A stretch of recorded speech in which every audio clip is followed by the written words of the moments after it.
এটি একটি কোরআনের ঘটনা, যেদিন এক সাম্রাজ্য আল্লাহর সামনে ভেঙে পড়েছিল। ইয়েমেনের শাসক আব্রাহা হাতির বিশাল সেনাবাহিনী নিয়ে কাবা ধ্বংস করতে মক্কার দিকে এগিয়ে আসে। And the march toward the Kaaba begins. অগ্রসর হও! মক্কার মানুষ চিৎকার করে ওঠে, এমন প্রাণী তারা আগে কখনো দেখেনি।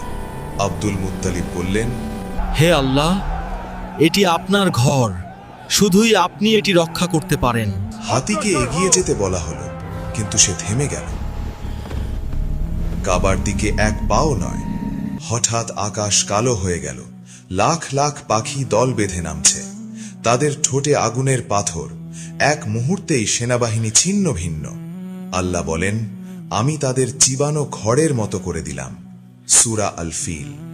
এই কারণেই আল্লাহর বিরুদ্ধে অহংকার করলে ধ্বংস নিশ্চিত। এটাই সূরা আল ফিল।